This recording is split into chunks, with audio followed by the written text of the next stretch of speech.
now to our ad of the week, one that began as a grainy 2-minute video that spread like wildfire online. Here's a taste.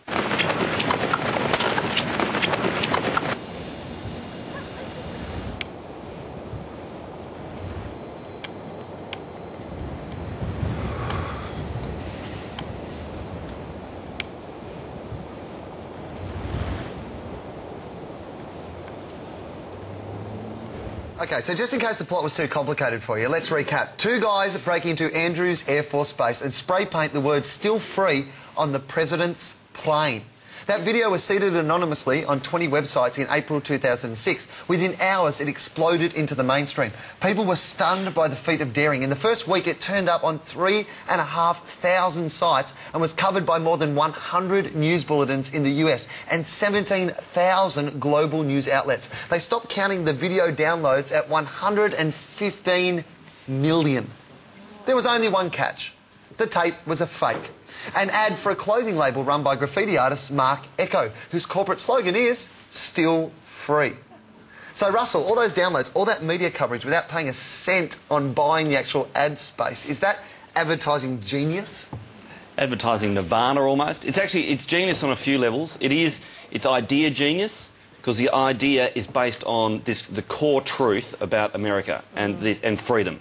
So it is absolutely idea genius. It's production genius, because you seriously think they're doing it. And then it's also client genius, because they said yes. They actually had the balls to go with what must have been pretty scary. To actually do that requires a massive sense of, well, just, I don't know, bravado at the very least. Amazing. See, I think it's a load of rubbish.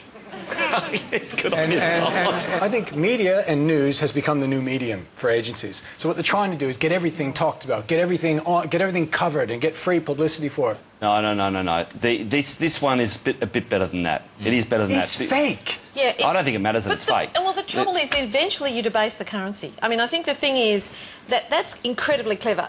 There's a resonance to the idea of painting "Still Free" on Air Force One, which is not as simple as being about freedom. It's actually about protesting, about wanting to still be free, which really resonates with me. Yeah. But the problem with doing that kind of faked-up stuff is after a while we'll get wise to it. Well, it's an American thing, isn't it, the "Still Free" thing? Yeah. I mean, if it had been an Australian graffiti artist, they just would have drawn a big dick and balls. Yeah. But they would have really done it. Yeah. They would have really done it. No, and you know what? There wouldn't have been any guards around the plane, and those that were would have gone off to have a drink somewhere. You're right. If you do this all the time, then it's lost currency. But when they did it, they were one of the first people to do it, so everyone did still kind of believe the internet. What they're actually going for is street cred. Yeah. Well, they said they targeted it at street cred. I'm into street cred, but it was fake. Yeah. He rented a plane, he painted one side of it, and he filmed it. Lots of people looked at it and then found out that the whole thing was fake. They're not trying to be anything but commercial.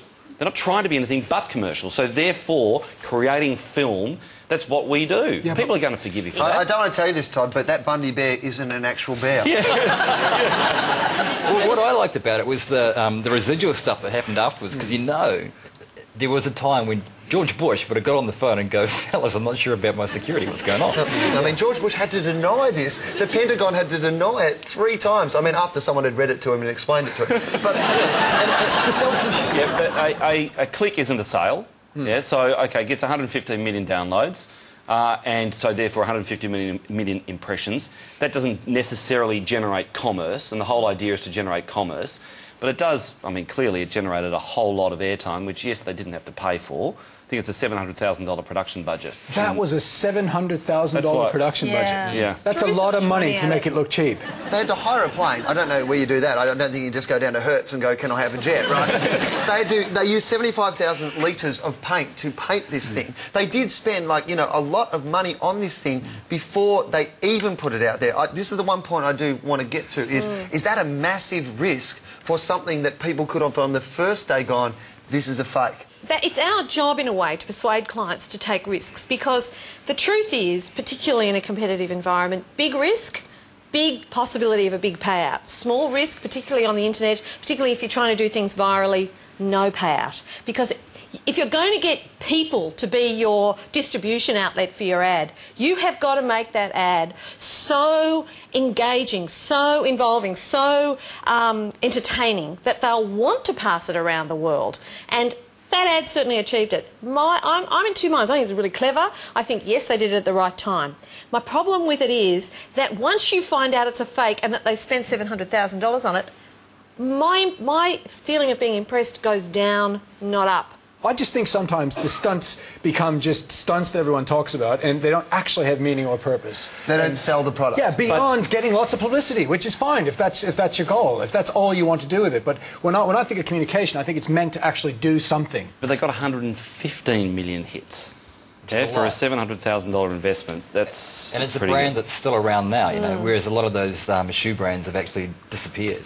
So you know, you could argue that there's a lot of residual effect which is still coming off from that. I think in some cases this would have worked. This would have entertained them. It would have made them laugh, and they don't mind that it's not fake. But the real graffiti artists, the kind of dedicated hardcore, would look at that and go, fake. Yeah. You're a fake. He's offended that lucrative graffiti artist market.